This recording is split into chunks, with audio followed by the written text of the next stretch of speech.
Guerrilla cricket. Whoa. Guerrilla cricket. Whoa. Guerrilla. Take guard, man the barricades, patrol the cover boundary.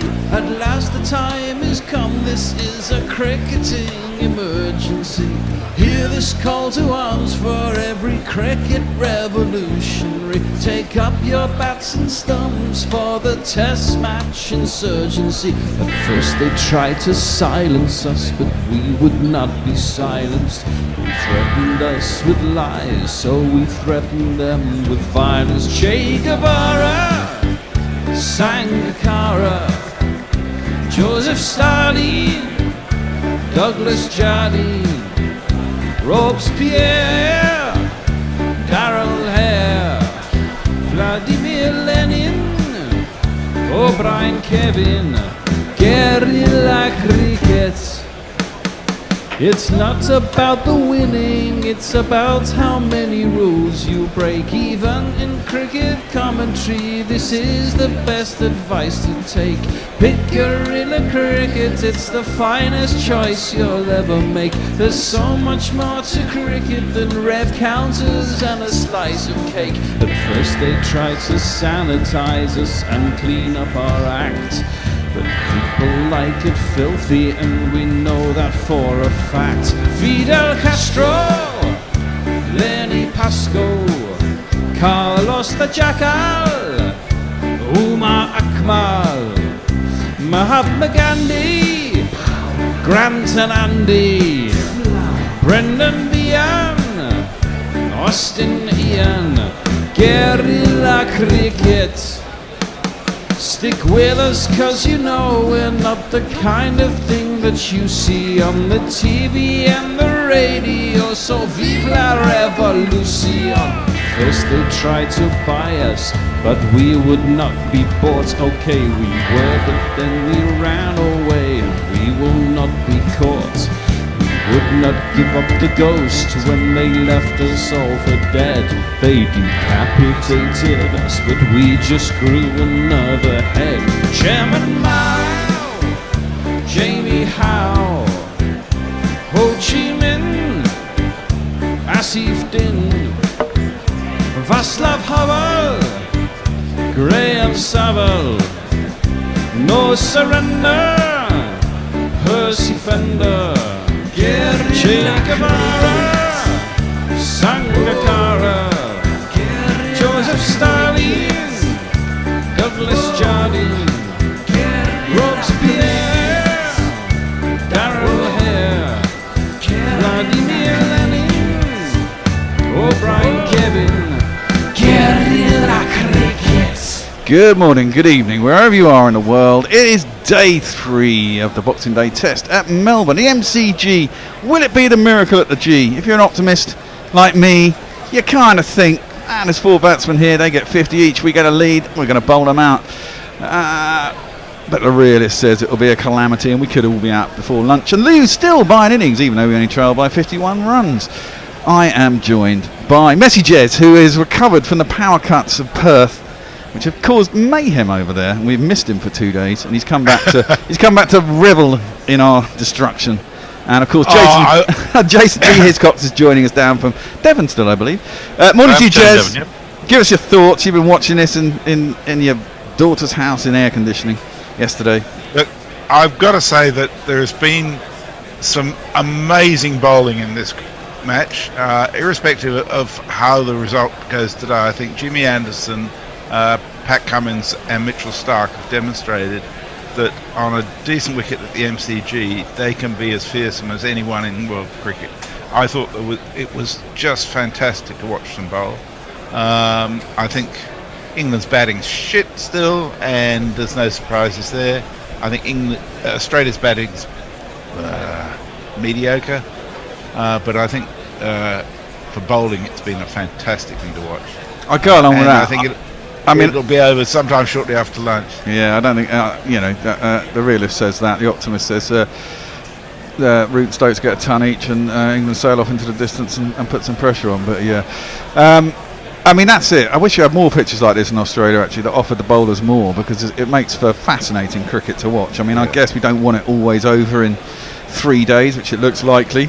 But as you say, I mean, England's paucity in batting, and particularly at the top of the order, and it's the top of the order that lets you down because it just puts so much pressure on everyone else. But Dawid Malan was a little bit unlucky to be given out at the crease, but having been given out, DRS proved it to be a case. And Leach was a night's watchman facing up to Stark, and he got a bit unlucky. Most people could leave on length, I guess, but the one time he did, he got his off stump peg back. Jason, your thoughts? Much the same as yours, I think, Bear. England, the scientist in me says England haven't got a puncher's chance. The pragmatic person in me says England have got no chance, and probably didn't have any chance before they left the English Isles, based on the squad that they selected. But yes, I would love to see them at least show some heart for the rest of the day, and even getting to lunch without losing a wicket. I don't really care how many runs they score in that period, but getting to lunch without losing a wicket would be a step in the right direction, if not the full steps we need to get back onto the road to recovery in Test cricket. If we got to lunch with the fall of no wicket, presumably we scored those 51 runs and maybe 10 more, we'd be 10 for 4. Yep. Which would be a puncher's chance. If the batsman who got in the morning and stayed there all morning got in after lunch, you'd fancy them to survive the next session as well. But it's been a good pitch for the bowlers. They got a new ball. It's only 8 overs old? Is it 8 overs old? 12 overs old. I think so. But I agree with MCG. I think this pitch has got something in it, so you're never really in. There's always a wicket. There's always a ball with your name on it coming just around the corner if the bowlers bowl well, and by and large the bowlers have bowled well in this Test match. Well, there's encouragement, isn't there? You get a little bit of nip off the seam. Not a lot in the air. There's never a lot in the air in Australia, it has to be said. But if that's compensated by a little bit of movement off the seam, and you know all my thoughts on a Kookaburra ball, if you can get that to move, it offers something to the bowlers, and therefore it makes the game a little bit more even. Anyway. Yeah, I think the only thing that England have got to hope for is that they survived the next 10 overs or so without losing anything more, and the Kookaburra ball goes dead for 50 overs. Yeah, on this Test it was still moving, even up towards the end of the innings, which is, is a miracle. It's a miracle in Australia, let's put it that way. But it's good for the game, I think. It certainly had something. I mean, this is the third day on the pitch. Hope it's dried out. Certainly quickened up as Root and Stokes punch gloves at the edge of the pitch. We should give you some jingles before the game starts. It's one of them. I'm going to play the full-length version.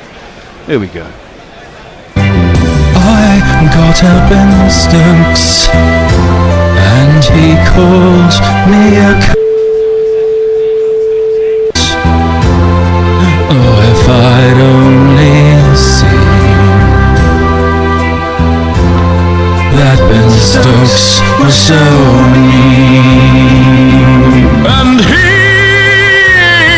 he called me up, said he'd punch my said I made him the arm looked up and said, you angry redhead, you'll get fined again. Ah yes, this man as well, the England skipper, the saviour. He's Joe Root, and his home is ever on the ground. Joe Root, wherever there are runs he will be found. It's Joe Root.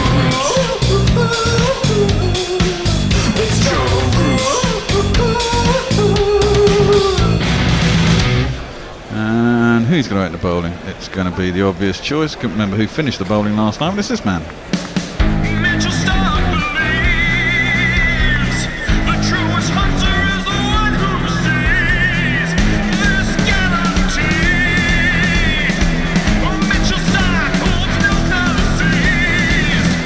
He's been threatening to break down for 2 tests now and hasn't managed it, which is a bit, a little bit upsetting if you're an Englishman.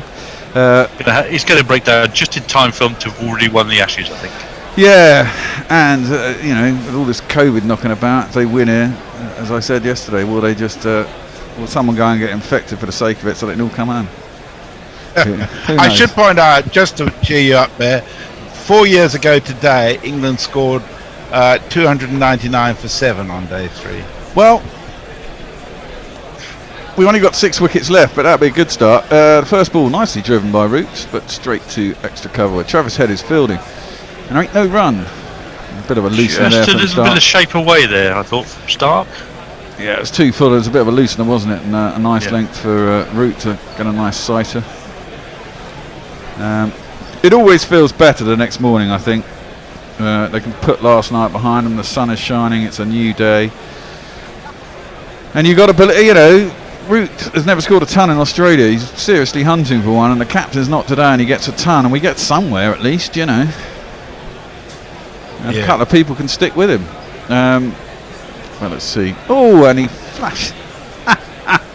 Yeah, I'm an optimist, man. He props at that one as it whips past his chest and beats the outside edge through to the keeper, and there ain't no run. Pretty much the perfect line. A little bit of movement off the seam, just outside the off stump, so he's not able to just hold his bat to the line of off stump, but he still did chase it very slightly. Yeah, he did. He chased it, and it beat him. I would say that beat him. He didn't pull the bat away in time. First 2 balls starts 6 over, 2 for 11. 2 wickets and 2 balls last night. Had a hat-trick, didn't get it. Nearly did. Nearly took Root's outside edge off the 3rd ball. Again, that's a little bit shorter, but Root is able to go back. It's not up to 140 Ks, and he's knocked it square on the offside. And they'll get 2 runs. England's first runs of this morning. Root moves on to 14 off 23. England 33 for 4. One of those is Leach, so it's not a top order wicket. We lost the openers, that's to be expected. Milan unfortunately failed. I thought he was a bit unlucky. I definitely thought it was going down and over when I saw it, when he bowled it. Umpire gave it out, and it was just nipping the leg bail. And therefore he was out.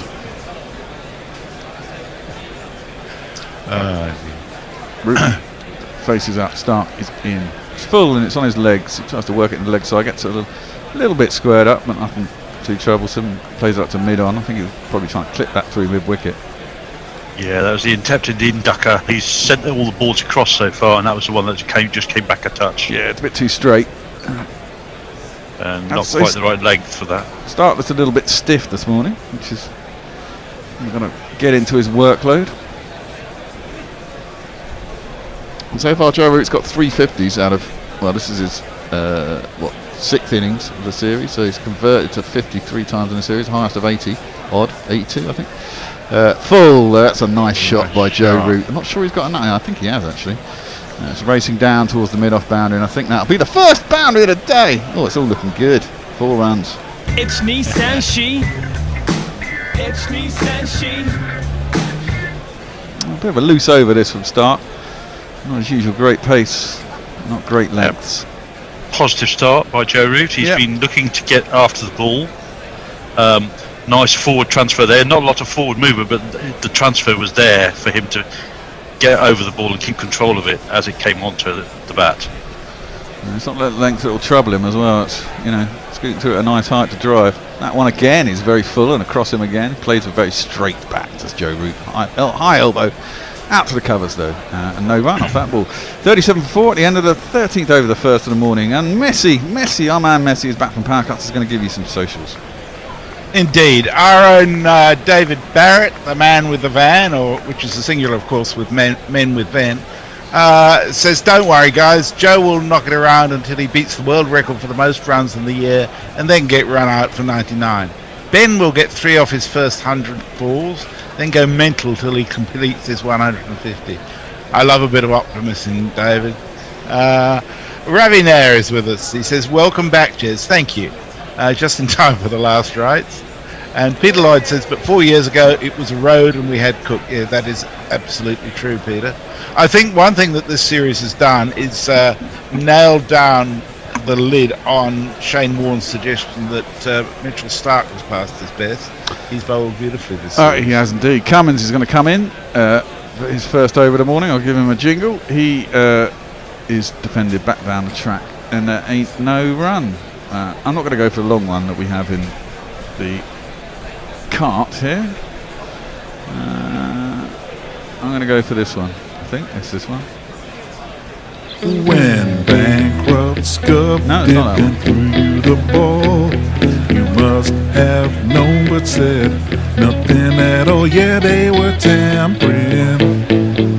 What you do come in when they were tampering. Second ball at Stokes. It's right behind it, plays it out to mid-on, and there's no run.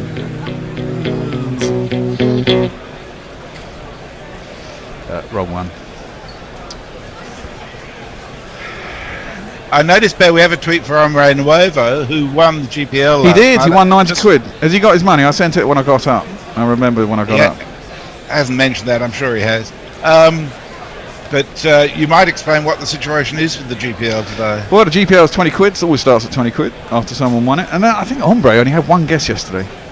One guess. And he got it because there was a 4 off the last delivery of the day. I think it was the last delivery, wasn't it? As it squirted down to the final third man boundary for 4 runs, and that got him his runs. 2:37 it was yesterday. As Cummins is into Stokes on the leg stump, and he turns that round easily enough down a long leg, and he'll get himself a single. So yeah, the GPL, it's open till lunch every day. Guess the amount of runs scored in the day's play, and you have 2 hours to enter and decide what it's going to be. You get it on the button, you win what's in the pot. Always starts at 20. The more you put in, the bigger it gets, and if you don't win it one day, it rolls over to the next. We've had a lot of winners recently. More entries means more winners. There's always a bit of fun at the end of the day, seeing who's in and around it. Mark Sedek sniffed blood. I notice he always does. When it gets over a certain amount, Sedek, he's always in there. Big money. 10 quid a day. Yeah, nice close little bunch. He's won it a few times like that. As Ruti gets right behind that, defends it out to mid-wicket, and there's no run. Nods his head in approval of the delivery. And England have started okay. It is only the second over, but they've scored a couple of runs. Root will feel better. He's up to 18 off 27. Very attacking field. I think there's 4 slips in the gully, so there's plenty of wide open space if you just manage to get a bat on the ball.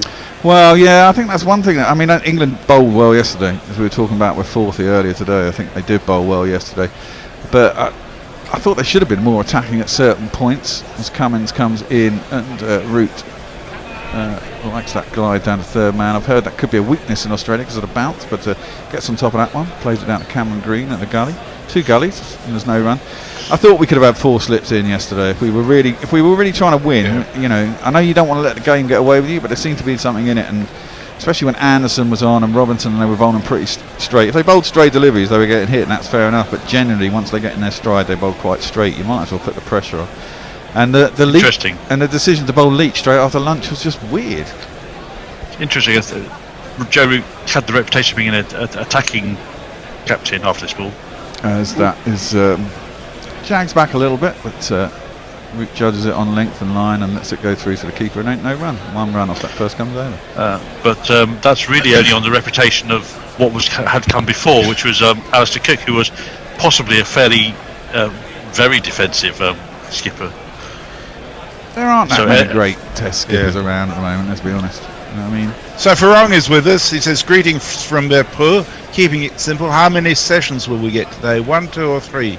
5:30 a.m. here. Need coffee. Of course you do. Ombre Nueva says, Evening Grill is going to try to stay with you through all this, whatever this from England may end up being. And Neiman the Demon says, could somebody please shove a Joey in the trumpet of the retard that keeps playing Jerusalem? Age 3 tithead. Well, it gets very annoying when you're at the ground and the Barmy Army. They're amusing to start with, and they get incredibly boring after a while. I can imagine. That one is played nicely by Stokes out to mid-wicket, gets right behind it again, and there is no run. One feels that these two have got to do the bulk of the work. Yep. There's a new Barmy Army bill, isn't there? Because the original bill has stopped touring now. Yeah. If I recall from Roger McCann. Yeah, indeed. And in fact, I saw an interview with the new Bill, and he knows the old Bill. Apparently, they went to college together, musical college. Quite convenient as well. I presume. Well, he could have got in, I suppose, but it's a lot of hard work to get to Australia.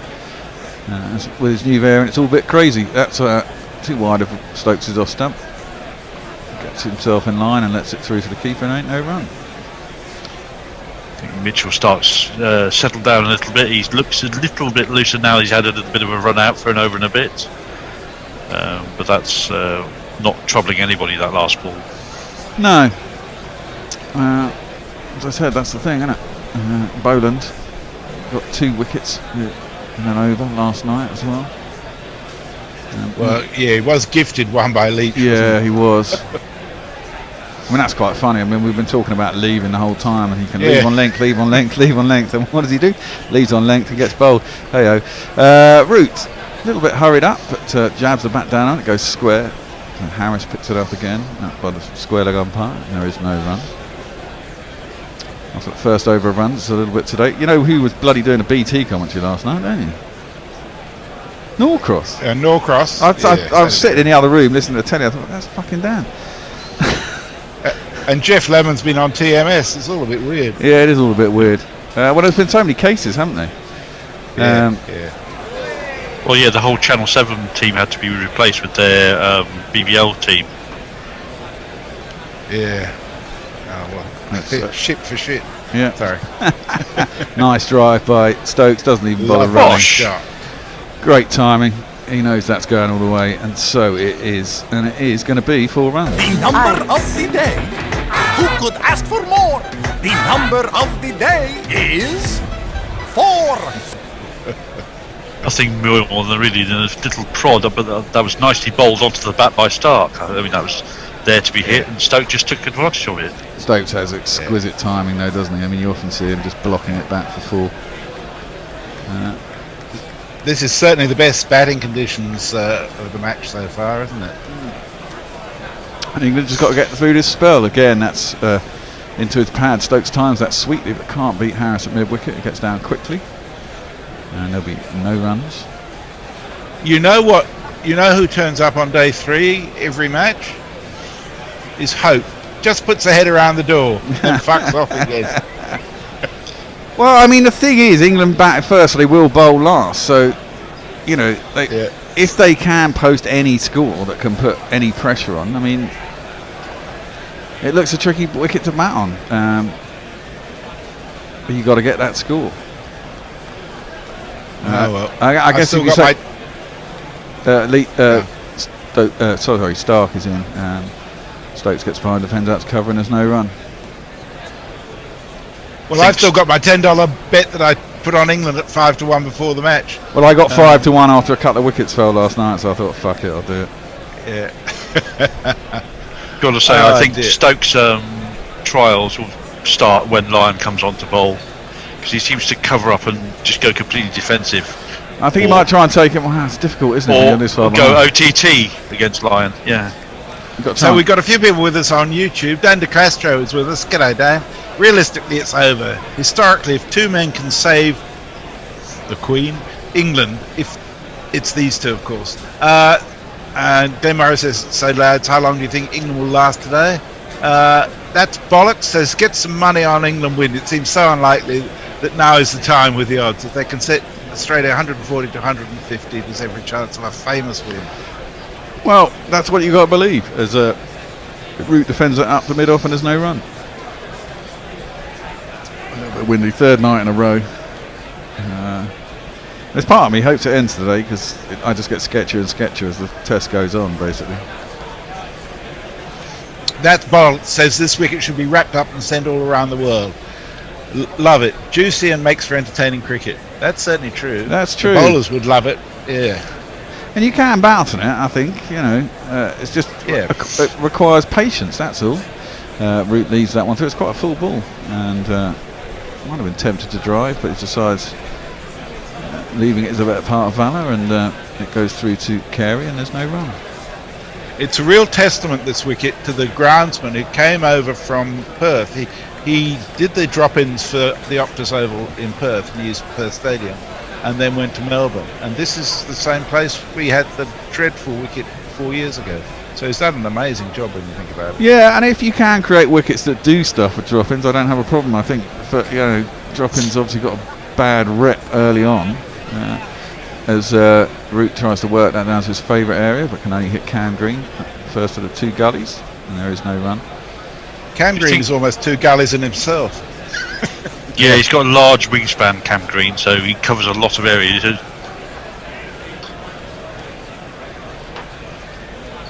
Yeah, so, drop-ins can be made to be good wickets.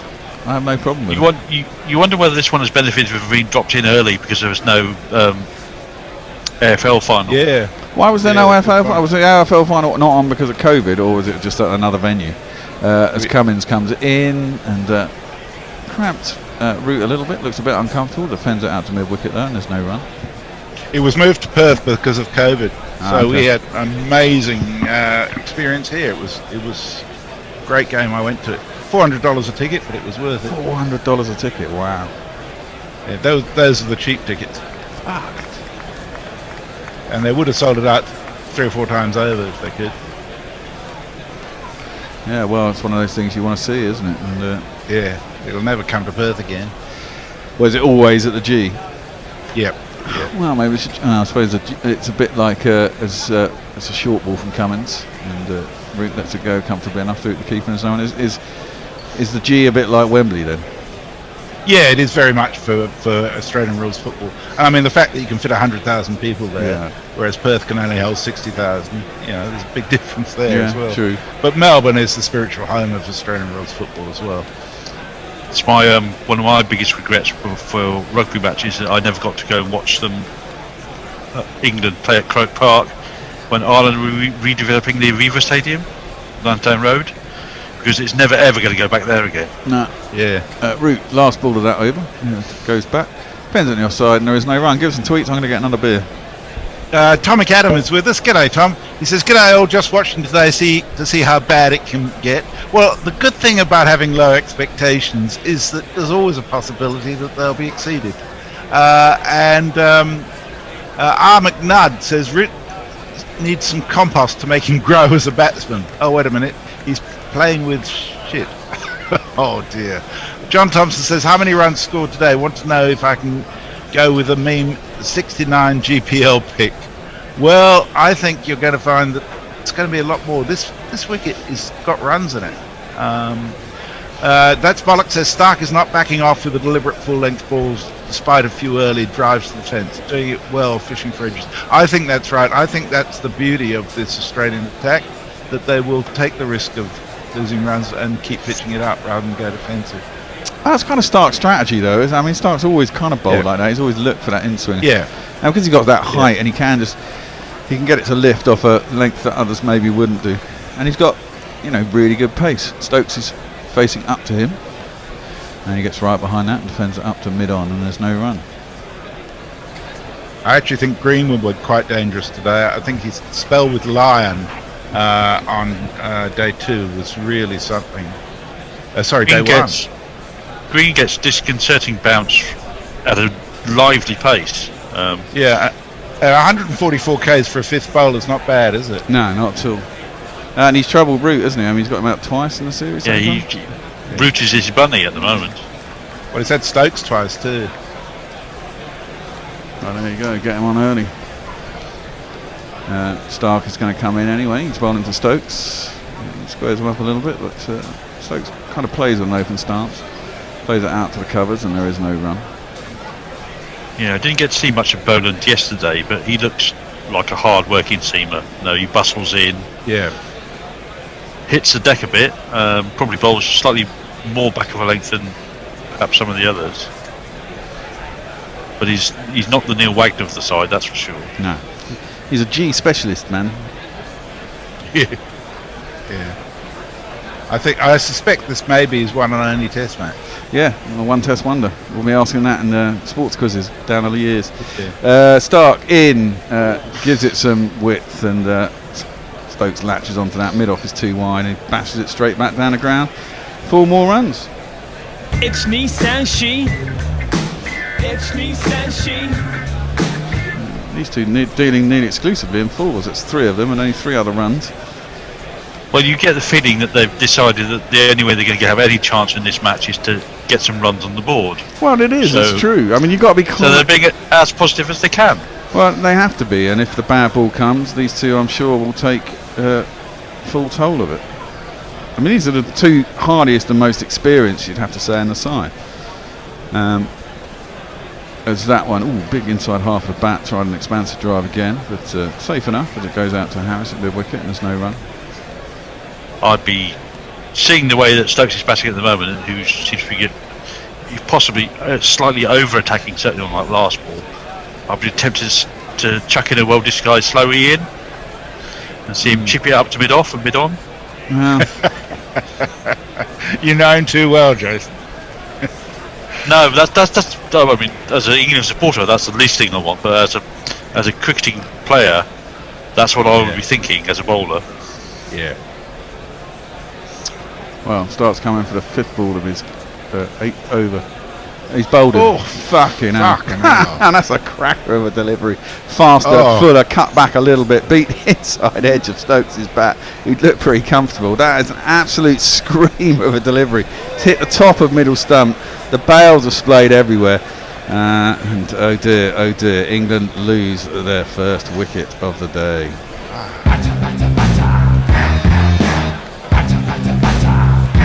Oh, On your point, mate. To be honest, I don't think there's actually a lot Stokes could have done there. He played the line of the Well, ball. It jagged into him. Okay, his bat and pad weren't close together, but I mean that's that's jagged the back, problem. hit his back thigh and gone onto the middle stump. I mean that's moved quite a long way off the seam as well. And at yeah, that but sort his of pace. pad and pad had been close together. It might have hit his pad, and I think it would have been. Well, it probably yeah, would have been going down leg or being high, admittedly. But it's Well, I suppose I was going to say that, then I realised it hit the wicket, so obviously wasn't going down leg or going high. well, no, because it's come off his thigh onto the stamps. Yeah, I mean it's not has it? probably not Alright, high, yeah. and it's probably going on to hit leg stump if he hadn't.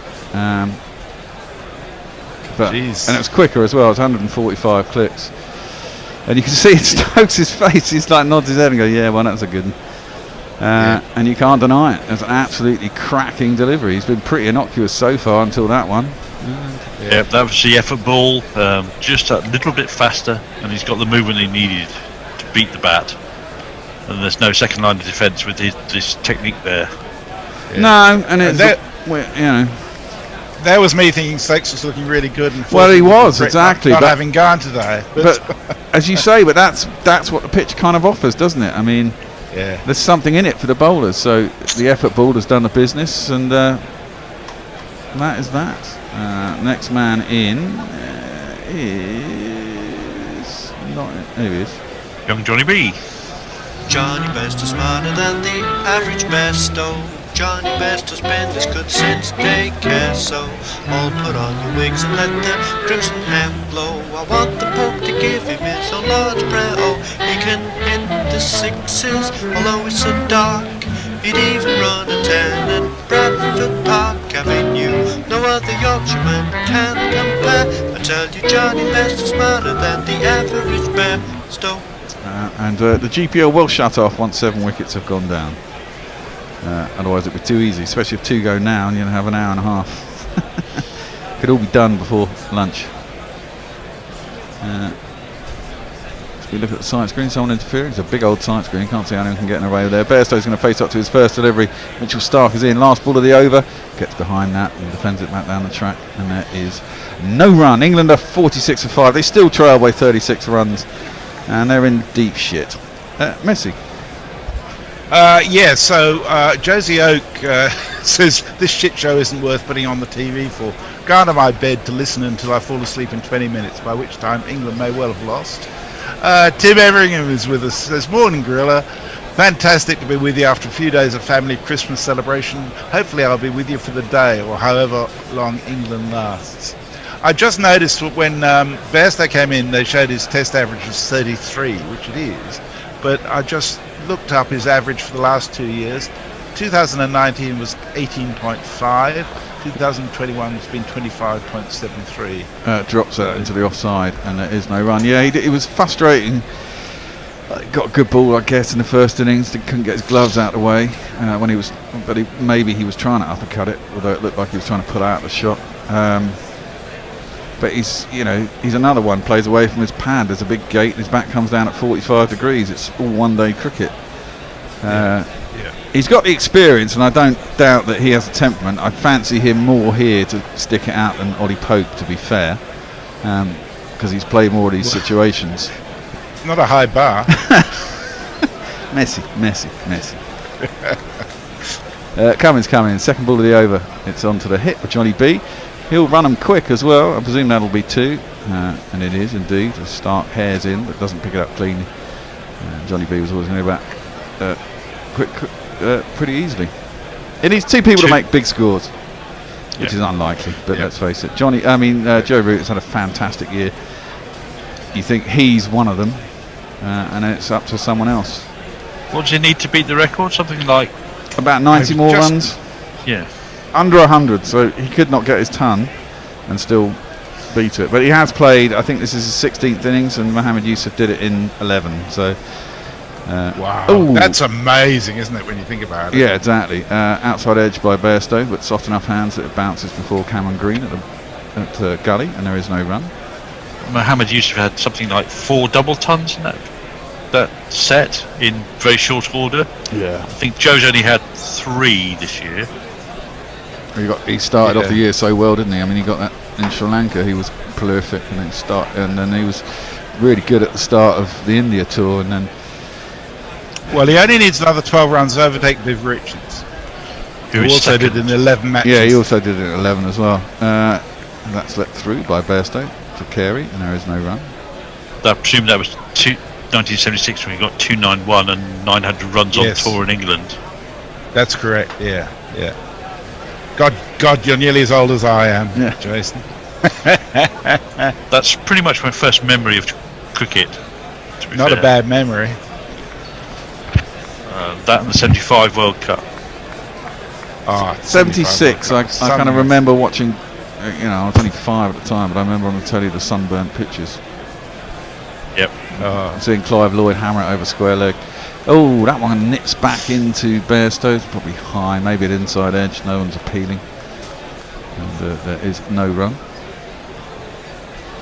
The 75 World Cup finals, not a bad first memory of cricket, is it, Chase? That was something else. Nope, not at all. Was that Actually, was that Viv's 189? No, that was 1984. Oh, okay. No, the 75 World Cup was Clive Lloyd's 100 and... they finished about 8:15 in the evening at Lord's. And 3 run-outs by Viv Richards by himself. Wow. Last ball of Cummins' 9th over is left alone. It's wide of Bairstow's off stump. No need to play, and no, he doesn't. It's through the keeper, no run. England 49 for 5. Cheers. Ewan Innes says, taking a little for the bowlers to warm up this morning. Stark loosened up now. Anthony Condon says, might have gone a bit too far with the other MCG pitch this time. I don't think so. Well, you're a bowler, of course. Well, no, but it's not that. England's batting is poor. Let's face it. A decent bat. India might have been rolled out for 185 in 1 innings, but probably wouldn't be in 2. You know what I mean? They would tough it out. Tom McAdam makes a good point. He says, to be fair, Roots is more impressive than Yusuf because Roots done it batting with a 10-man tail. Well, that's true. He is the only. I mean, it must be depressing. I think they might. I would take the captaincy away from Root in this amount of pressure and just give it to someone else and let him be a batsman, because they got to find. You could only give it to Stokes, couldn't you? You could only give it to Stokes. It's true. Or let Anderson have it for a year and let him play out his career as captain. Which I don't normally advocate bowlers, but well, watching Cummings, I think it's encouraging to see a bowler who actually understands how other bowlers. Well, yeah, I mean, it is only his 3rd test. Wait until he comes under pressure in a foreign environment. This has been quite easy captaining, as I said. Very full of length outside Root's off stump. He's not tempted, and there is no run. There was a nice little touch last night when Boland took those 2 wickets. He was going off the field cover or wherever it was, and Cummings said, "No, you're going to go down to fine leg." Because what happens if he goes down a fine leg is he's got the crowd all around him giving him that cheer for what he'd done. That's a bowler who understands exactly what it is to have the crowd on your side and make the best of it. True. Until England can find a solid opening partnership, we're going to be in trouble for a while. Yep. As Root closes up to Stark. It's on about middle and leg, and he gets right behind it, defends it back to the bowler, and there is no one. We'll have a change at the end of the over. It will be, who's it going to be? Fourthie. John Batham is coming on, Jason staying on, and Fourthie's coming on. And you can, I'm sure John will have some dispiriting words about England, eh? He normally does. With his long hair these days. Yesterday he looked like, I don't know, the clown from It. Sorry, John. I know it's quite weird seeing your hair so long. And with the backlight, as a lot of people have on Zoom, it looked quite scary. Stark is in again. It's I think he's a little bit low and goes across route, doesn't plough it, and through the keeper, no run. He hasn't lowered John's volume though. Or his vitriol for that matter. You need people like that, don't you? They're balanced by people like me, the eternal optimist. Oh dear. Although the thing is, I find it really hard to get upset. I watch so much cricket. I think results wash over me these days anyway. And you have to be a realist about where we are. Stark is once again. Root drew his bat in after thinking about fishing at that one outside his off stump. Went across him once more, and there is no run. 4 dot balls to start the over. England 49 for 5. Root on 19 or 40. Bairstow 2 or 6. And England still trail by 33 runs. Jason, you thought a lead of 120 might be tricky. I did. I don't see us getting it, unfortunately. Because that would require another 150 runs. Yeah, it would do. The start comes in for the 5th ball of the over. Beautiful shot by Joe Root. 2 full by Stark. Root just leans into it. Beautiful off drive, just past the off stump at the other end, and races away down to the boundary for another 4 runs. 1, 2, 3, 4.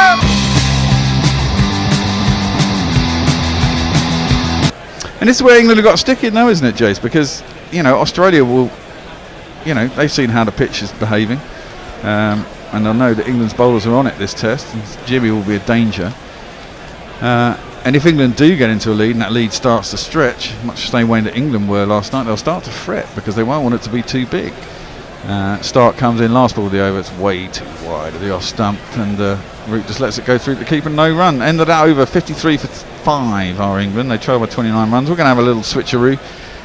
John is going to come and do your ball by ball. Jason's going to take your social, and Forthy is going to lament in the summariser's chair and tell us about his lovely days at the MCG.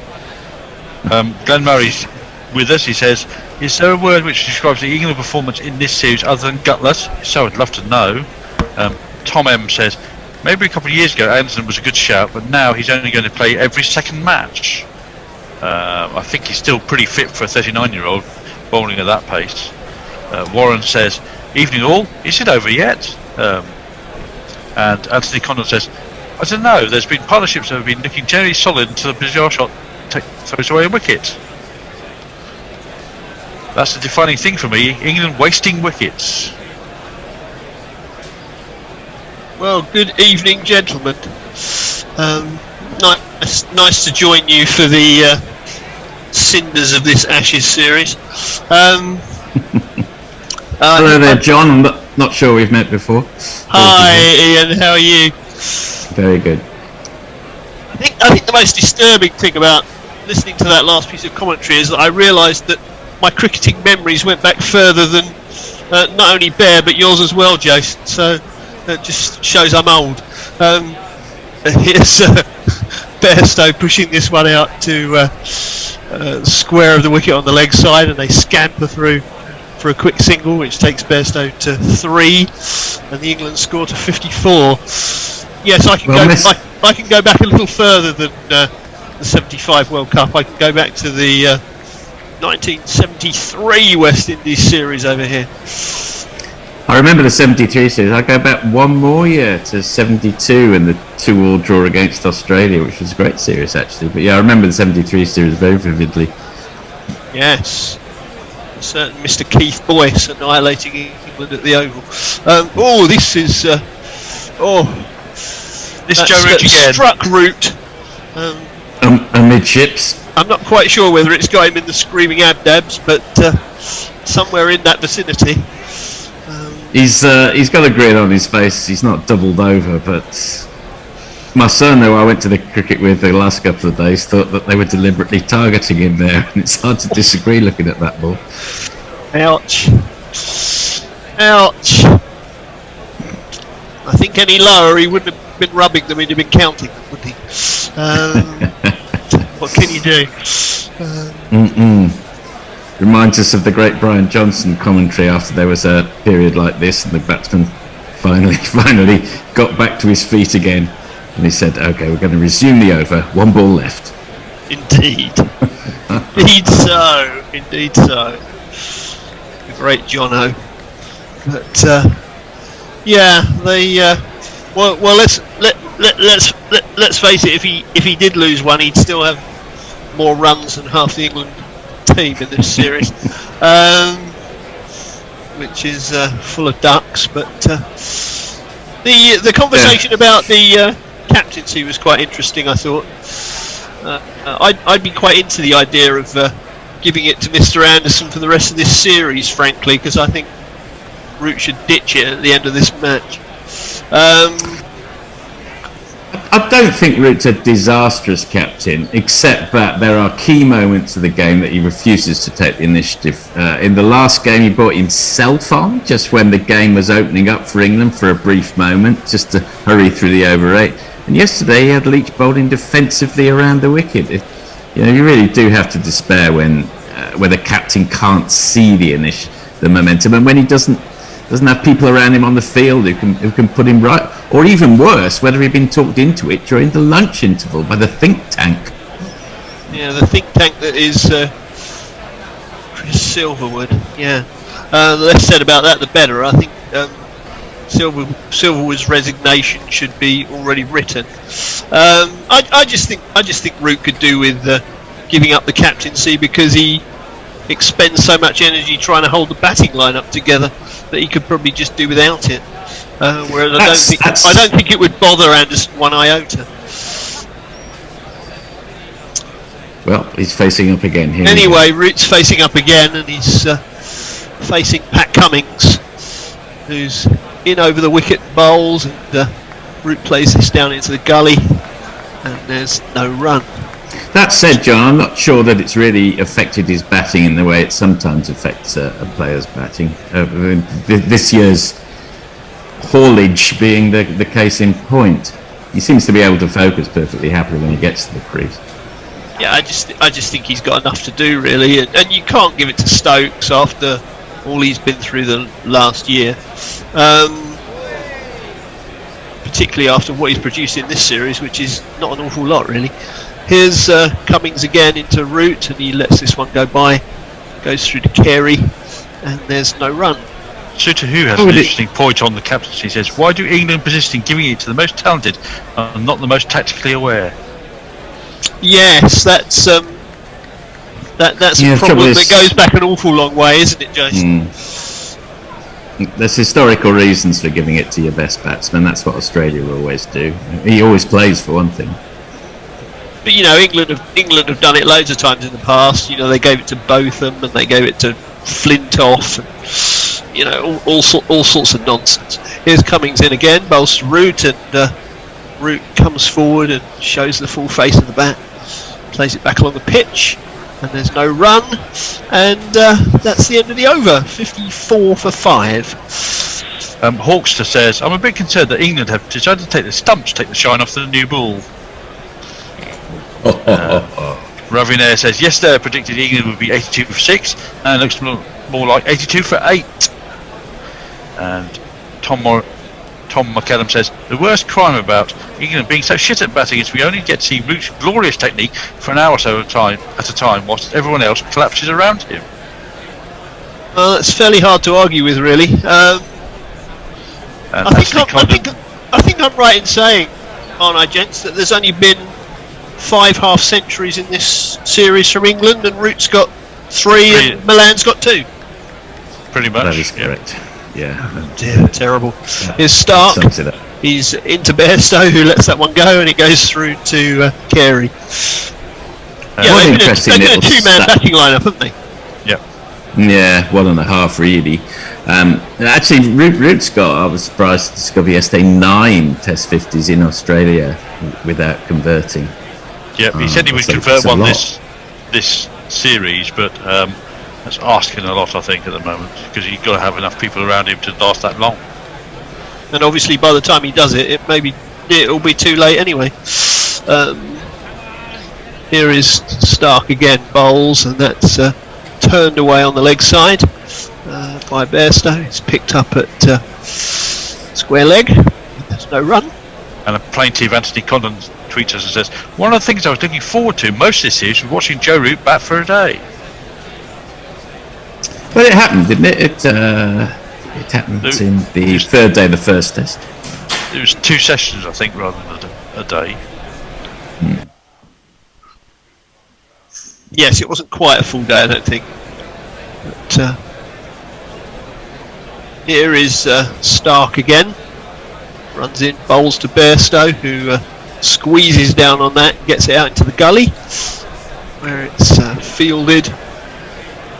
And again, there's no run.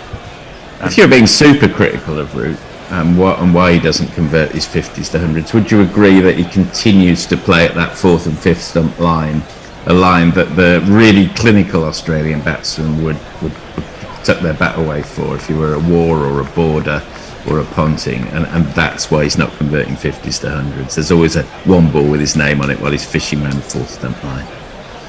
Yes, I'd agree with that. I think I think that's fair. Works too much at trying to knock those balls down to third man when he could probably be better served leaving them. I mean, is that the effect of ODI cricket again, though? You see, here is Stark racing in and bowls. Oh dear me, Bairstow just about gets down on that. I think he got some bat on that. It was outside the line anyway, I think, if it had struck the pad, but he certainly seemed to be beaten for pace there. Let's have a look at this again.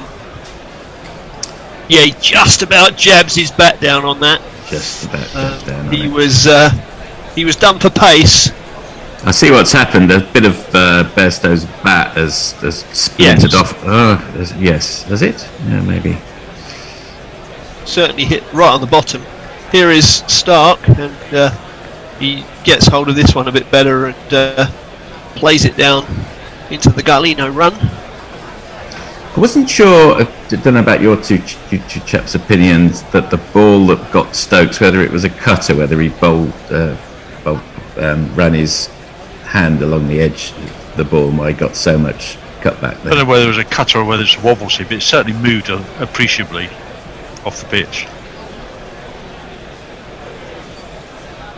There was something of a cavernous gap, though, was there not? No. Here is Stark. He's in again, and Bairstow chops this one away again into the gully. No run. That is a maiden for Stark, and it's still 54 for 5. The aptly named Zach Bollock says it's great to see Root playing shots. Stark is deliberately tempting him to drive, and he's showing the form he's in. Excellent mini battle. Stark will keep fishing and bowling beautifully. And there's another question about Stark in here. We said that this is the best Stark's played, given the fact that nothing's really happening through the air. It's all off the pitch. Yeah, he's certainly causing plenty of problems. We're going to get our first sight this morning of Cameron Green coming on to replace Pat Cummings. The match-up with Root, perhaps. Here is Cameron Green. He's into Root, and Root stands up and just plays that straight back on the pitch. Lots of claps from behind the stumps.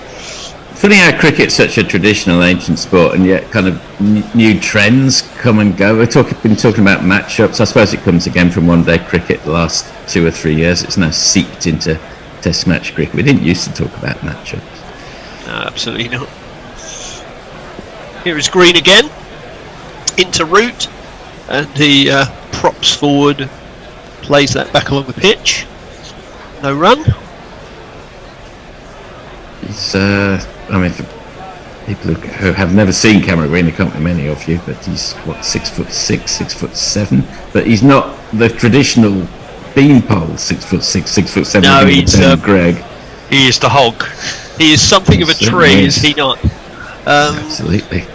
He's coming in again anyway, and bowls, and Root hooks this down to fine leg, or long leg perhaps.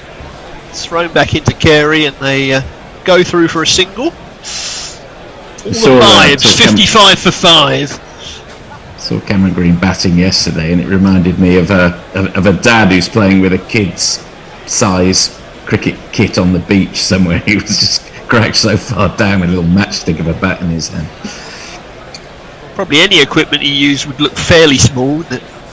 In his considerable frame. Even the long handle looks deservedly average. He's pretty barrel chested, isn't he? He's in again, and that's edged, and oh, it's okay. He's managed to get it down into the gully. They've scampered through for a single, but he didn't look in control of that shot. They did not. He was not really. That wasn't a great shot. Not Sort of looped down the gully. Oh. Right off the shoulder of the bat there. A pretty scary thought. It was almost off the bat handle, wasn't it, really? Here's Green again to Root, and that's driven by Root, but doesn't beat it off. I think Cameron Green and Alex Carey are the surprise players who've chosen cricket over AFL. Or maybe they were just much better at cricket. I've noticed the theory recently that perhaps England have been losing more and more players to soccer/football, depending on where you're from. And that's one of the reasons why we've got a weaker team at the moment. Yeah, lots of things going on. This is played out into the gully again by Root. That's the end of Green's first over. 2 runs from it, 56 for 5. Janet Hopper says, if England pull this series out of the fire, it would be a miracle. It certainly will. Right now, a bigger miracle would be Joe Root having more children. And Tom M comes on and says, Root's boxers faced more balls than England's openers this series. Ewan Innes sent us a table of the scorers of runs in 2021. It says Root with 1,700 test runs is at the top. The rest of the list is just sad. I'm presuming that's the England players. Yes, it is the England players. Well, I think Burns is next, and he's got under 500 from memory. Just over 500 now. 530. Right. Well, the rest of the top order probably hasn't got as many runs as Root. Oh, sorry, I've reread together, it. Is it? I've misread it. It's 330. Yeah, they probably haven't got as many runs as Root if you add them all together, have they? I'm not sure that's right, Jace. I think it might. I thought he was nearer 480, 490. But could be wrong. Scott Bolland is coming on for a first bowl of the morning. We were talking earlier about until we find some openers. So who are those openers, I wonder? Here is Bolland. He's in and he bowls, and this is did that carry? Oh, I think that's a drop. I think that carried. I think that's a drop. Yeah. By the look on his face, it's a drop. Bairstow kind of slashed at it, went to Cameron Green in the gully. Gully fieldsman's left. Again, a very unconvincing shot from Bairstow. Yeah, got 2 hands to it, but pushed it round the post and couldn't hold on. A life for Bairstow. By gully standards, that really you expect to take that 8 times out of 10 at Test match level. Yeah, that's a real missed opportunity. That. There is Bolland again into Bairstow, and Bairstow gets over the top of this one, plays it down into that gully. It's Root on strike. Oh, it's Root, yeah. So, actually, Bairstow ran a single. Ran a single off the drop. In actual fact, so it's 57 for 5. Yes, because it escaped far enough to have to go and be retrieved. So, yes, Root played a more convincing shot down into the gully than Bairstow had before him. Here is Bolland again into Root, and Root punches this one off the back foot. That's beaten the cover fielder, who's racing back to towards the boundary, and I think they're dashing back for 3. They are indeed. They are, yes. One of the great things about Joe Root's batting this series has been his ability to find the gap amongst all his other strengths as well. Well, he's always looked to be positive, hasn't he, and to kind of assert himself, whether in sort of attack or defence. And I suppose it's one of the redeeming features of Johnny Bairstow's batting is that he makes runs for other people who are running very, very quick. Yeah. Yeah, he's certainly a scamperer. Here is Bairstow facing again, and he pushes that one back up the pitch, and there's no run. I suppose it's worth remembering that 5 years ago, Johnny Bairstow was one of, I'm not saying he was the best batsman in the world, but he scored a colossal number of runs about 5 years ago, and then he made a deliberate decision to focus on the one-day game and open up his off stump in Test match cricket with terrible results for his Test match career, but it's worked well for him in one-day cricket. Well, this is why Gary Naylor on Twitter was arguing for his. Oh, that's close. That's close. That's wrapped him on the pad. He's given it. He's given him out. He has to review that. Bairstow has reviewed it, I think. Bairstow's reviewed it immediately, but that looked close. Came back at him. I usually make a fool of myself by saying whether it was out or not, so I might wait for the replay here. Jagged back, beat him on the inside. He has reviewed it, so let's have a look. Beat him on the outside. Beat him on the outside. I think that could be a replay, as if it's missing off stump. That could be outside on impact, could it not? And it could be umpire's call on height as well, potentially, if it is in line. Yes, it's hit just above the knee roll. On his back pad, so less likely to be height, but the question is, it's sailing past off stump or not? Oh, maybe not. Let's have a look. Well, here we find out. It's umpire's call. It's out. It's umpire's call on both, on impact and wicket, so it's out. And there's another one gone. Now you're gone. Oh.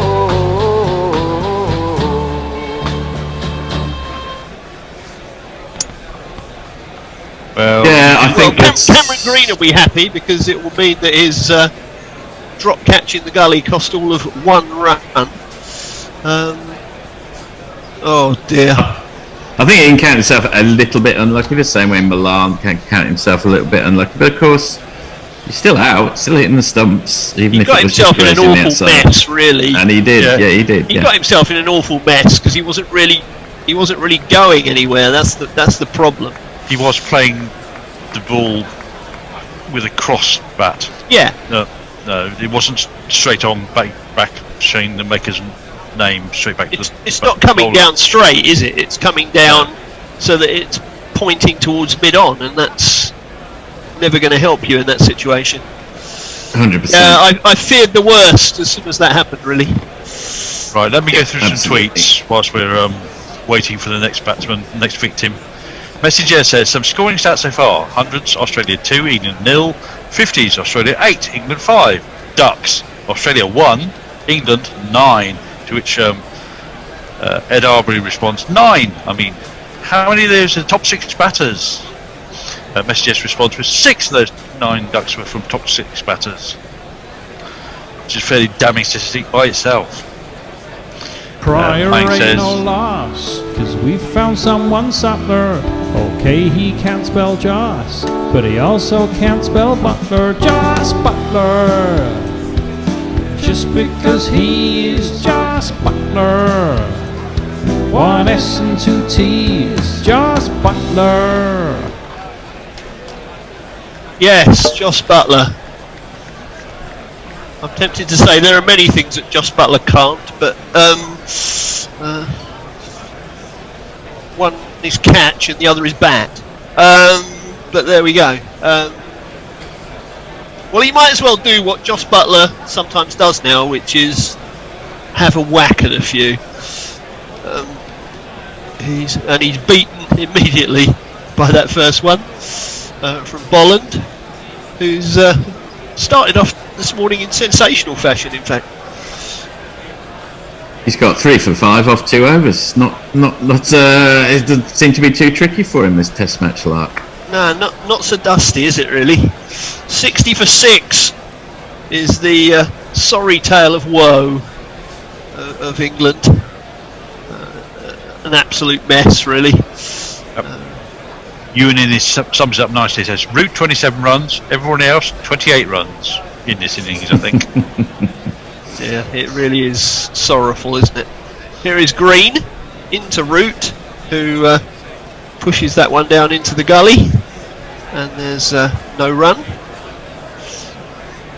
Yeah, it'll be interesting to see the fallout, because I get the impression that this is even worse than normal.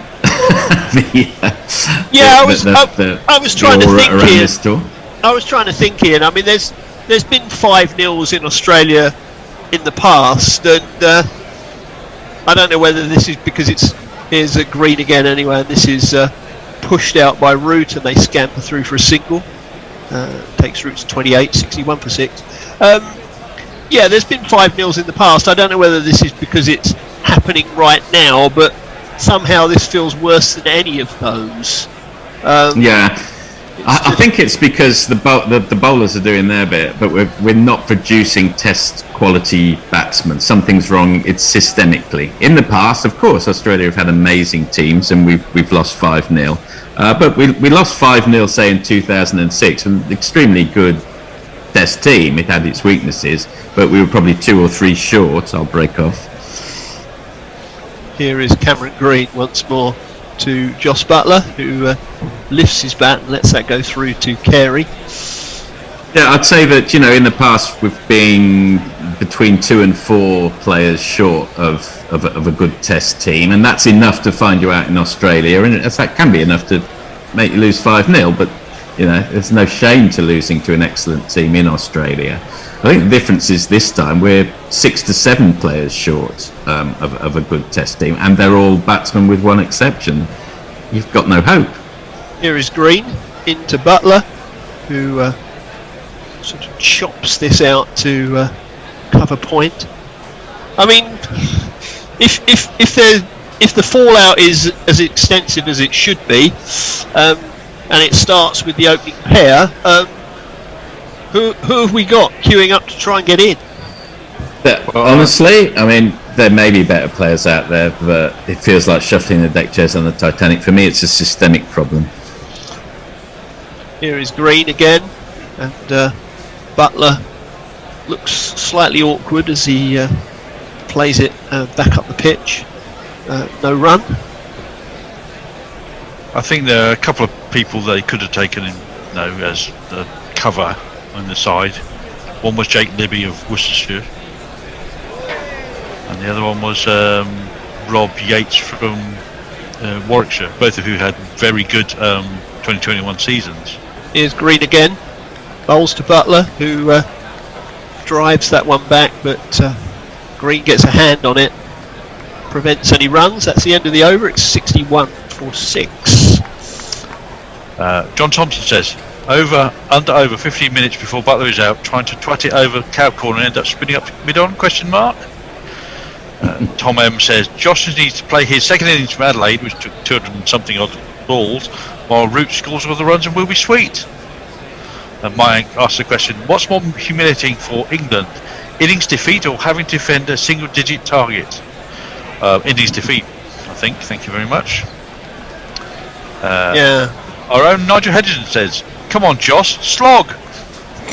Well, yeah, I'm tempted to think that might be his best option, but here's Bolland anyway, and that's punched away to square of the wicket, fielded at point, and there's no run. Yeah, I can't help feeling that some of those tweets are a bit sort of Blackadder-ish, really, that if all else fails, a stubborn refusal to look facts in the face will see us through in the end.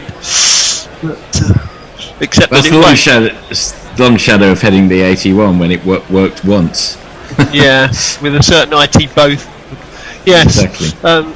Bolland in again, and that's left outside the off stump. Yeah, there aren't too many Ian Terence Bothams around, unfortunately. As we're We all know, discovering. you can all have there can be remarkable Test match innings back, but the thing for me is they would be literally miraculous, and they would go against the grain. They would paper over the cracks, even if we got one here right now. Yeah, absolutely. There's systemic problems in English cricket at Test match level. Indeed. Here's Bolland in again to Root, who plays this out on the offside. Fielder swoops in quickly, fires back at the stumps. No run. One thing while I'm still on, because it probably won't be on again, just to say it was nice at Melbourne yesterday I mentioned this when I was off air. People had been locked down for the best part of 2 years. There was a great outpouring of emotion when Scott Boland took those 2 wickets late on. It was really positive to see as well. I was pleased for Melbourne. Here is Bolland. He's in, and this is edge to court. And that really is the end of the story. Root has gone. Fuck off! Just fuck off! 61 for 7.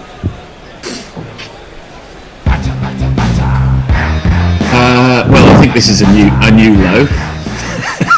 I'm bound to say it. 61 for 7. Well, it's a decent delivery. It comes in on the angle, straightens up a fraction. It's a bit loose from Root. Again, he's playing the ball towards mid-on rather than straight back at where it's come from. And he's caught at slip by Warner. And yeah, that really has thrown him in the coffin and thrown the dirt in on top, really. So anyway, while we're waiting for someone else to come in and, as Jason says, be the next victim, we'll have a bit of a switcheroo. And who's coming into the ball-by-ball seat? It's Mr. Not Fred Titmus to take us through the death throes. The death rattle will be delivered by the sardonic voice of Not Fred Titmus. I shall leave him to it. Good morning, everybody. Good morning, gentlemen. Good morning, good afternoon, good evening. Oh, it's Steve. I haven't seen you for a very long time. How are you Yeah, doing, long Steve? time, Missy. How you doing? And Not Fred as well. Good to see you. Messi, Compliments to the season to you both. Yes. glad to see that you in the third world have managed to get some power. Oh, Yes. Well done, you. it's been a nightmare, yeah. It's good to be back, I must say. Even though this is, I mean, well, as an Australian supporter, I'm really disappointed that we haven't had a competition, to be honest. Well, I apologise on behalf of all the England team for our lack of competition. It's been a bit poor. It's sad. Right, Really where are we? sad. Well, I haven't been paying much attention. What's going on? England are England are batting, fucked. and they're 61, and Bairstow's been out. Who'd have thought that? And rooting, sadly. Yes. Right, 61 for 7. They are still a number of runs behind. And whoever it was who a few minutes ago said Butler ought to slog, well, obviously he ought to slog. And that's what he should have been doing for most of his Test career. But he seems incapable of batting at the highest level, and we wonder why they keep picking him. I've just looked up Bairstow's last 3 years of Test cricket. He averages 21 with the bat. That's correct. Highest score of 57. I don't know whether that includes his recent innings, whereby he gave a couple of chances and getting out, and of course used a review, as he's proud to do. But he didn't waste it because it was umpire score. So well done, Johnny Bairstow, for once. Anyway, there have been 3 dot balls and a wicket in this over from Boland, who has 4 for 5 off 2.4 overs. And he's certainly playing his way into being kept for the next Test match, which, even though it isn't on his own turf, as the first ball to the new batsman, who remarkably is Wood, who's about 3 places too high at number 9. You know Mark Wood? Yes, he is an England bowler, quite good. and pretty quick. So just a normal guy. Of course. Except for just one thing. What? He thinks that he's a horse. Right. What? A lot of people saying that the English game hasn't got any batsmen, and that may be true. But if you keep picking shit ones, you're never going to find out. As this next ball is full outside the off stump, and Wood reaches for it. Gropes at thin air as the ball goes through to Carey. An end of a wicket maiden for Boland. He has 4 wickets for 5 runs off 3 overs, and he's getting a pat on the back from his keeper and slip fielders as he wanders back to his mark, clutching his brand new cap. What are people saying on Twitter? Well, they've seemed to have come to life. John Thompson says, you say we're short 4 to 5 batsmen? It is disturbing when we pick 2 wicket-keeper batsmen who can do neither in the red ball game. Yes, I think the ridiculous decision not to have folks on this tour is being proven to be exactly what it is, ridiculous. Warwick Allen says, in the T20 World Cup, the VAR thief kept his place despite scoring no runs because of his brilliant captaincy.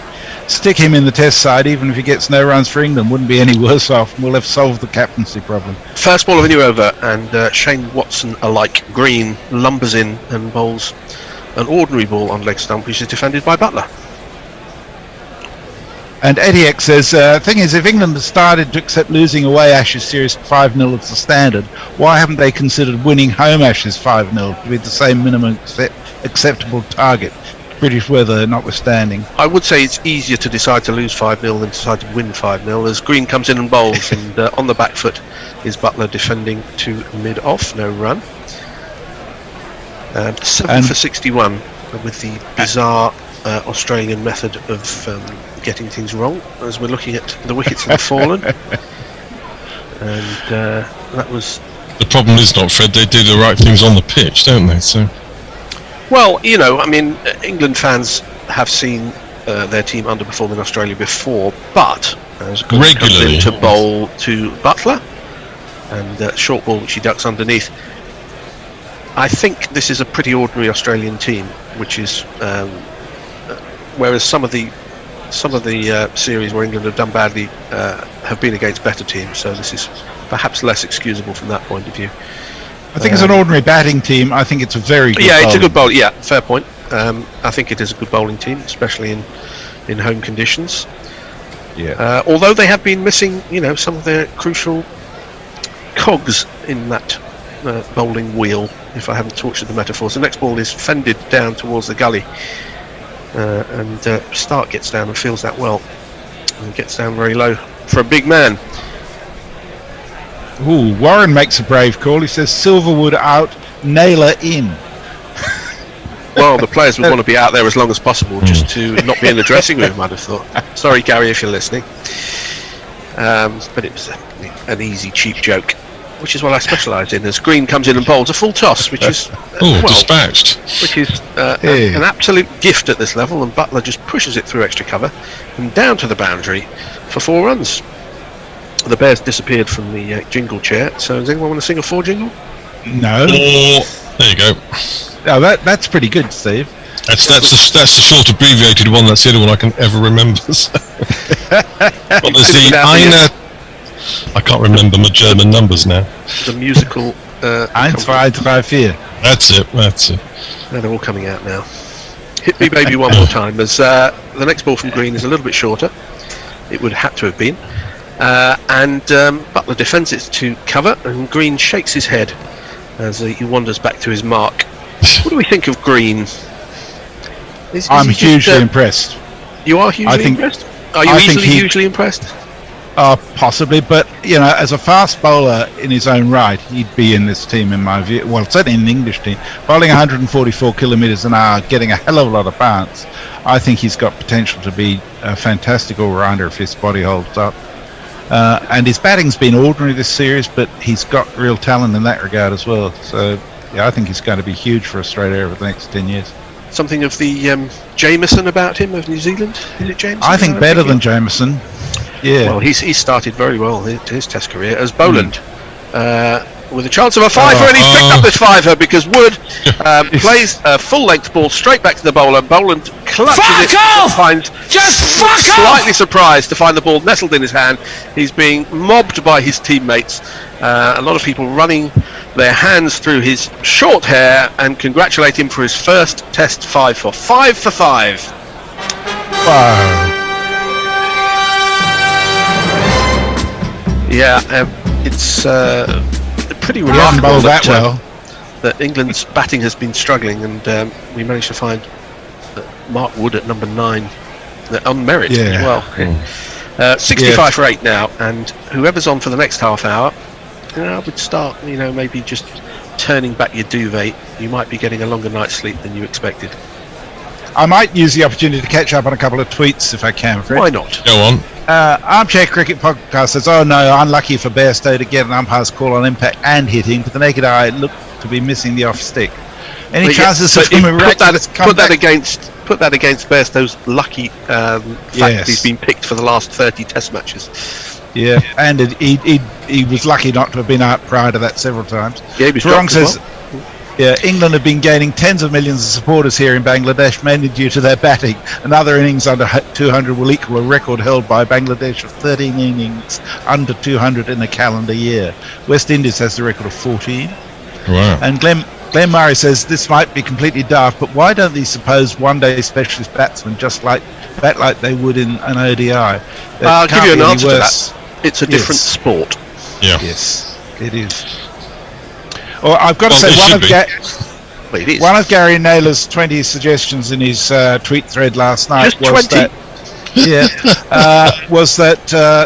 the ODI, the white ball and the Test streams be completely different, which I don't think is a bad idea at all. In fact, the white ball team for the West Indies from England is completely different. But the truth is that money makes that a really difficult thing, because if I'm going to pick something to make some money, I'm going to go for white ball cricket, not Test cricket. Boland bowls again, and they're going up for a caught behind, but the new batsman, who will jingle up now, Robinson, didn't actually touch the ball.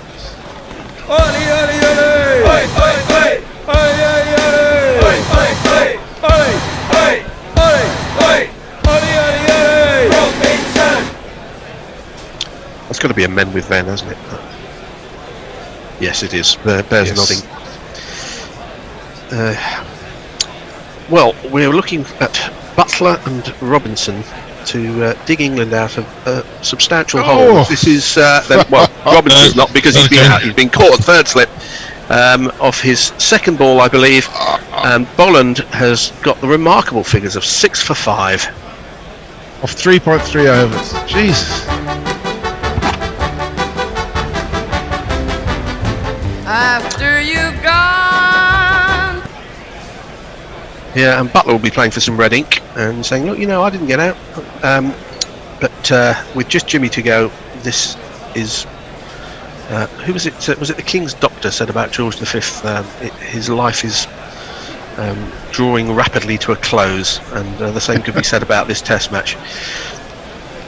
I think it was George V that they killed to make sure that it wasn't announced in the evening papers, but made the morning papers instead, so they polished him off a bit early. That may be an urban myth. The press cycle was going for a lot longer than we thought. What are people saying, Nessie? Chris Harden says, word on Ben Stokes' technique was mentioned on comms. Too many triggers. Left massive gap to get bowled. Root out. Ashes gone today. That's correct. Farong, being generous, may be all out for less than 82, and I think that's very likely now. Warren says, yay, messages. Thank you, Warren. Things you expect to hear on Guerrilla Radio. England are fucked. Yes. Doomed. Chris, what a disgrace that a Test match has a pitch so doctored to a home side that it barely lasts a session into day 3. This isn't interesting, nor is it entertaining. It's comical. There's some condolences for England fans that the Australian cricket ball will be losing a lot of money by missing a couple of days of this Test match.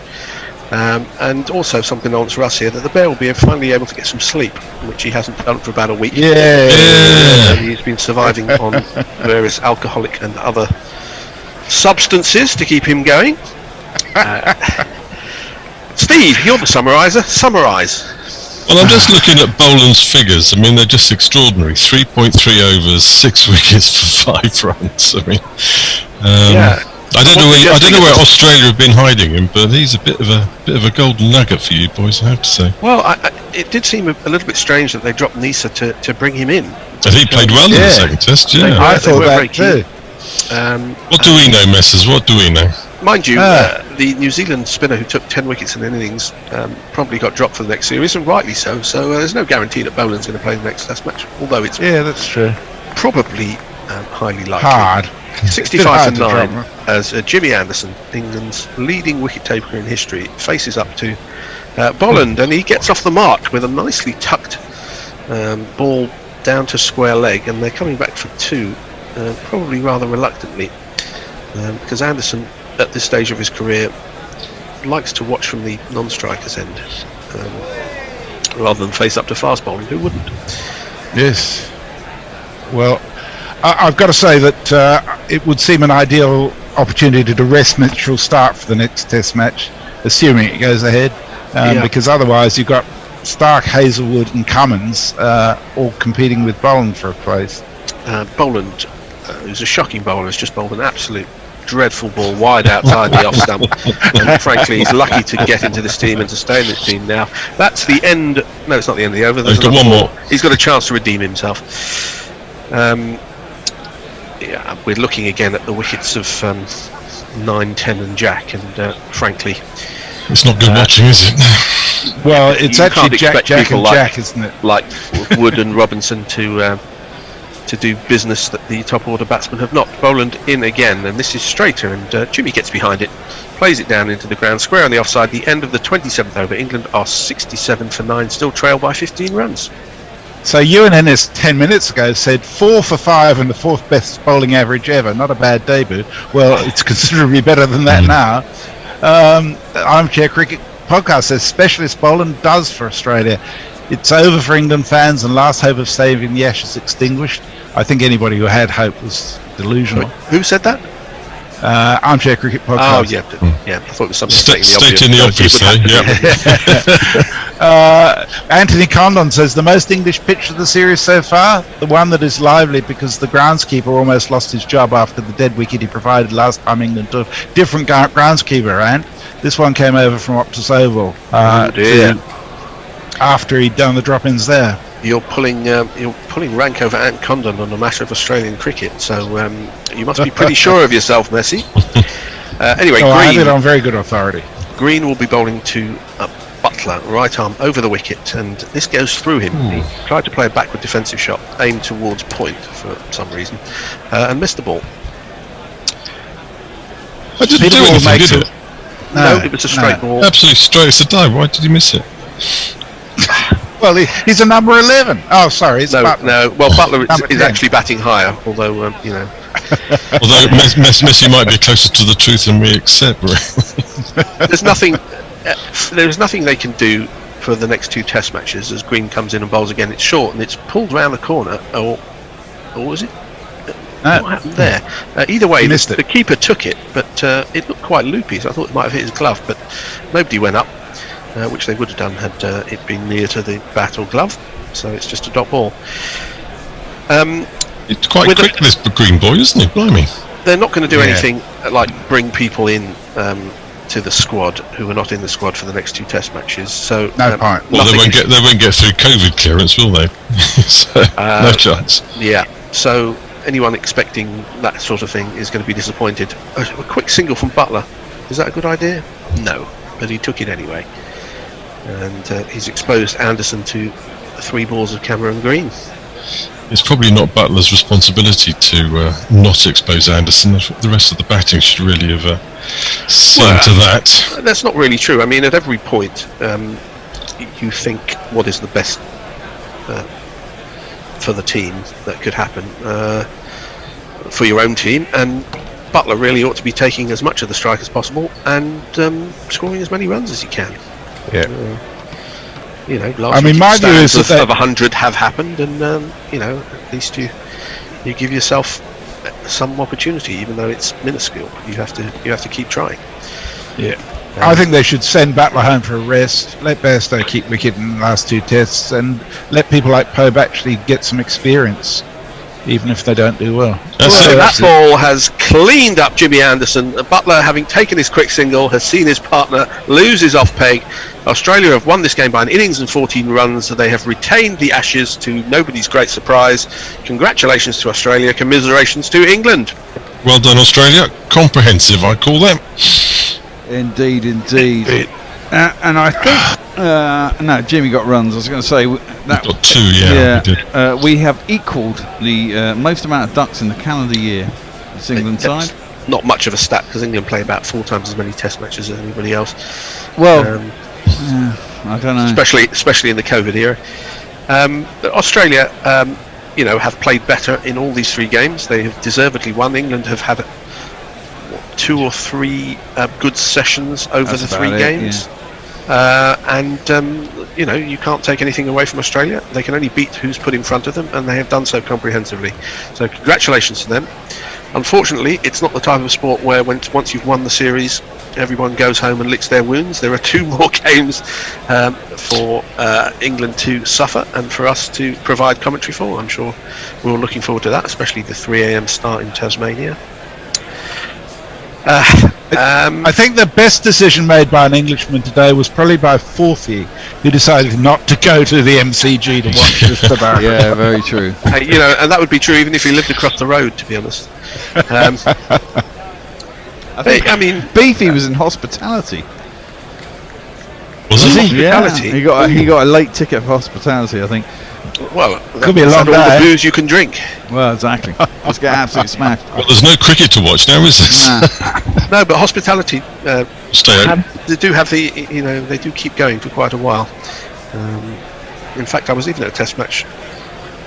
I was invited to a hospitality event the day after a Test match had finished. It was on the 4th day of a game that finished in 3. So, funny things do happen as far as hospitality is concerned. Anyway, I'm not sure there's pretty much for us to add. I mean, there's quite a few tweets I could get through. Yes, get through some tweets. Through those. Because our tweeters are our lifeblood.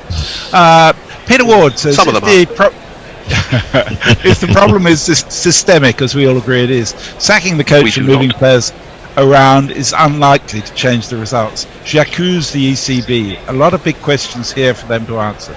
Structural flaws are there for all to see. 5 years to fix? Mayank says England should start setting up 5 Test series against Ireland and Zimbabwe to boost their confidence. And Mog says, fucking hell, England. Although that's nice for bowling. Tom McAdam says, only long-term solution for the Test team, ECB need to scrap the 100 and replace it with the 2700. Jason Hiscock says Cam Green is the Carl Jamieson clone they have pulled up from the fast bowling plantation with potential to be better in all departments. Ravinier says, yep, looks like it. Beaten by an innings to Australia's 267. 267 is not a big score to win by an innings with, is it? Warren says, what's the smallest? Is anybody looking at that? Imagine in the days of uncovered wickets, was there not this one there? Yeah, I suppose so. The person who suggested that England only play Ireland, I will say that Johnny Bairstow, who's been my hobby horse to date, has played 1 game against Ireland and he scored 0 and 0. Well, that bodes well then, doesn't it? But this is the problem, isn't it? I mean, England needs to find an opening partnership that's kind of sticky, but I don't think we're the only nation that has that problem. I mean, if you lose early wickets in a Test match, you're always putting yourself under pressure, and it's hard to do. Warren says, haven't even got the kettle on for the hot water bottle. Hendo's with us. It says, can someone put the wheelie bin out after making sure Harrison and Silverwood are in it? This makes 2006-07 look like the glory days, and he saw that up close. Harrison, Ewan Innes corrects his comment, says now Boland's figures are the 3rd best ever on debut. Peter Ward says Harrison, yes, Silverwood not so much as the issues of structural and predate his appointment. John Thompson says Harold off Neighbours would have been able to keep a couple of wickets against this lineup. So long and thanks for all the fish, said Adelaide Barmies. I've got to give you credit, Adelaide Barmies, for maintaining the optimism despite the evidence. I thought you did a fantastic job trying to find chinks of light in the dark. By the way, that is England's lowest score in Australia since 1904. Jesus Christ. That's amazing. It's much more than Australia's lowest score in England since 2015. Chris says, Australian Cricket Board losing money. Is a Big Bash game being cancelled? Yeah, and they got the money for the TV rights, which is the big money. Armchair Cricket Podcast says, take a bar. Boland, a 5-for on debut at the MCG. Surely this is what dreams are made of for a young cricketer. That's very true. If Jimmy was 5 years younger, he'd become an all-rounder compared to this middle order, says Mike. Warren says Boland's figures could be the same, either in Australian version or the correct one. Did he take 6 for 6 in the end, or 7 for 6? 6 for 5, I think, or 5. Let's have a look. And Tom clutches at the very smallest of straws, says we've avoided the duck record. # moral victory. I think we equalled it though, didn't we? So. That's only because the next test match isn't starting in 2 days' time. Yeah. Farong says, so will the 4th test take place in Sydney? What's the word on that, Mrs.? Well, I mean, theoretically it should. I would be amazed if they get through to another week, basically, without getting positive COVID tests in one of the 2 camps. And Ionita says he now has the best bowling figures on debut and sends us a picture of the stats from Cricinfo. Well, I hate to pick nits, but Bob Massey, wasn't that on debut? Didn't he take? Yeah, I think he's talking on an average. Yeah, he's in average. Average. His average was 7.57 for the test. Okay. Ravinier says, I got up at 4:30 for this. And concedes, I'll take Messi's info over mine. Thank you, Ant. That's very gracious of you. Mike says, here we go, time for Butler and Anderson to bat the entire day out. That was 7 minutes ago and take the lead to 220. God, things change. Mog says, congratulations to England for choosing the right thing and letting the Gorilla crew get back to sleep. What time do you want me to call in, he says. Equal 18th lowest Ashes innings of all time, says Ant. Ball game over, says Brian Barish. All over, and it's only 6:50 here. And got up at 5:20 for this, says Farong. 92 balls needed on day 3. I actually am at a loss for words. This almost never happens. And Mog says... Wait, who said they were at a loss for words? This is England. Mayank. Mog says, I blame Not Fred for this, and for most other things. There's nothing new there. It's your jingles, Hopper. That's what it is, your jingles.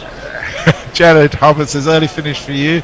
Surely the selectors need to answer some very difficult questions. We know they... No. I think the questions are quite simple. But... Well, the answer is don't be shit, isn't it? Well, the answer is... okay, there's a number of answers, but if you're... England had, going into this series, not as good a team as Australia, no question about it. And if you know that fact and you're aware of that fact, you have to try and push as many things to your advantage as you possibly can. And England have done pretty much the opposite. And you don't help yourself. So I could go on reading tweets for half an hour because they keep coming in, but I suspect that Bear would really like to get to bed, and maybe you too, Fred and Steve. I just finished with this one from Jeff, who's retweeted something from Ben Jones, which says, my favourite stat is that Bairstow averages 5 against balls that would hit his stumps since the last Ashes tour. 5. One less than 6, one more than 4.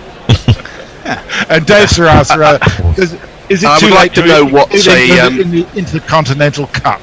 I'd like to know what Marnus Labuschagne is averaging against balls that would have hit his stumps. It might be in triple figures. Oh God, scary, isn't it? So I think it's if this debacle does mean that that certain people never get selected for England again, then that will be some crumbs of comfort. But I have very little confidence that is actually true. Well, I'm saying beyond this series, because there's nothing they can do in this series. Yeah, exactly. And I think it's also the perennial problem. Who? Well, but if you don't try people, you're not going to find out if they're any good. And by picking people who are averaging, as I say, 20 as specialist batsmen over 3 years and 20 Test matches, then what do you expect? Yeah, that's agreed. That's Bairstow, right? But Burns. Well, and Butler. And Butler. Okay, all right. And Hamid. Yeah, they went on last year's averages, didn't they? But I mean, Burns and Pope and in the county championship were going grunt. Yeah, Crawley was a change for Burns. Yeah, I wouldn't have done that actually. I know. Yeah, possibly. I think that was a flip of a coin. That one. I thought they think. We'll try and make a change. I think Peter Lawler got it spot on. He said it was like going to the cupboard and picking your least dirty shirt to put back on in place of the one you're taking off. Probably about right. And then you found out it was even more sold than you thought. Okay, thank you, messengers. Thank you, Steve. Sorry, our meeting again has been so short, but thank you to Bear, of course, for manfully manning every minute of this test match and others. And thank you to not Hendo. He doesn't come in anymore. And thank you to everybody else who's contributed this match and this series so far, wherever you are in the world. We've had people from England, from Australia, from Singapore, various other places possibly. Japan, Spain, Italy. Well, I was thinking of contributors, but yes, our tweeters from and Brian from America, of course. So we will be here for the next test match because we're masochists, and we look forward to you joining us. And until then, it's farewell from all of us, and play us. And see you for the 4th test. See you all later. Thank you all. Cheers, chaps. Bye. Guerrilla crickets. Whoa. Guerrilla crickets. Whoa. Guerrilla. Take guard, man the barricades, patrol the cover boundary. At last the time is come, this is a cricketing emergency. Hear this call to arms for every cricket revolutionary. Take up your bats and stumps for the test match insurgency. At first they tried to silence us, but we would not be silenced. They threatened us with lies, so we threatened them with violence. Che Guevara, Sangakkara, Joseph Stalin, Douglas Jardine, Robespierre, Darrell Hare, Vladimir Lenin, O'Brien Kevin, guerrilla cricket. It's not about the winning, it's about how many rules you break. Even in cricket commentary, this is the best advice to take. Pick guerrilla cricket, it's the finest choice you'll ever make. There's so much more to cricket than rev counters and a slice of cake. At first they tried to sanitize us and clean up our act, but people like it filthy, and we know that for a fact. Fidel Castro, Lenny Pascoe, Carlos the Jackal, Umar Akmal, Mahatma Gandhi, Grant and Andy, Brendan Behan, Austin Ian, guerrilla cricket. Stick with us, cause you know we're not the kind of thing that you see on the TV and the radio. So vive la revolution. First they tried to buy us, but we would not be bought. Okay, we were, but then we ran away, and we will not be caught. Would not give up the ghost when they left us all for dead. They decapitated us, but we just grew another head. Chairman Mao, Jamie Howe, Ho Chi Minh, Asif Din, Václav Havel, Graham Saville, No Surrender, Percy Fender, Che Guevara, Sangakkara, Joseph Stalin.